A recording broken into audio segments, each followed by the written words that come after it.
I'm Dr. Stephen Smith. I'm an integrative medicine doctor, and I thought I'd do this quick little video on understanding how coronavirus makes us sick. Because when you realize this, you realize the solution is actually quite simple. So what I have here is the coronavirus, and it makes a poison. A poison will go over, but it's a poison that our body makes in small amounts. But when the coronavirus infects you, it makes large amounts of that. That creates toxicity and then cell damage. So, how do we treat poisoning? Well, we got three ways, basically.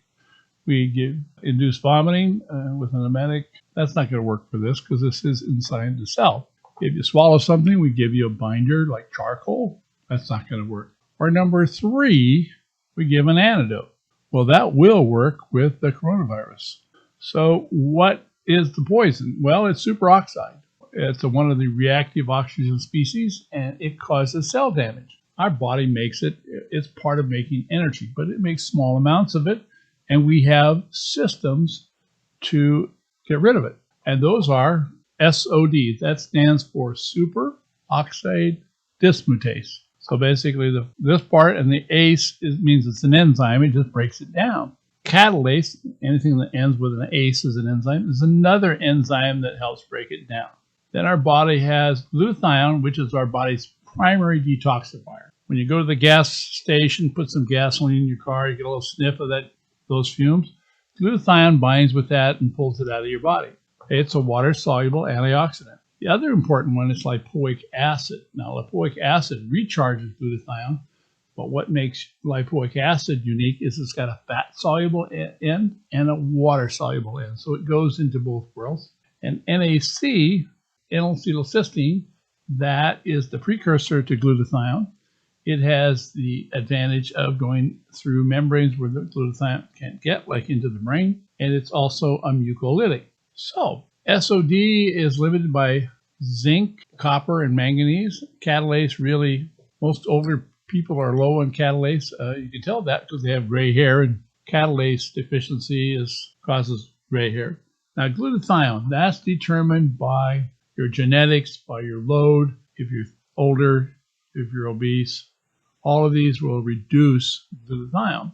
And lipoic acid is probably the one that's most commonly efficient. I've been measuring lipoic acid levels in patients, mostly elderly, over 60 anyway, for 20 years. And it was only last week that I saw my first lipoic acid that was normal. And that was in an 18-year-old who was being checked for other things. N-acetylcysteine is a nice one because it's a precursor. It's available as a supplement, and it's been used in a study, although we don't know the results of that. So the solution for most people, the coronavirus, is they want to prevent COVID-19, which is what happens when the superoxide gets too high and it causes cell damage. And we have three antidotes that we can take orally or IV, which will neutralize the superoxide. The glutathione does this instantly, and we've also seen the lipoic acid work very fast. We've had patients actually improve while we were giving the IV. Just quite amazing. But virtually all of them overnight. And Dr. Horowitz has also reported this in a few cases. These were confirmed COVID cases with lung involvement, and they both got better and quite rapidly. So the point is, we're focused as a nation is on the virus. Well, we really don't need to focus on the virus if we can make the virus harmless by upping our glutathione, lipoic acid, and NAC.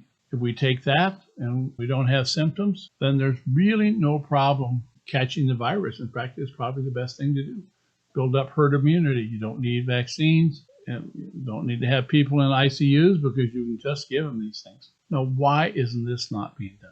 Well, NAC is a drug. It's mucomist. Glutathione is a nutrient, and lipoic acid is a nutrient. Now, the FDA says that if you're treating a disease, you must use a drug.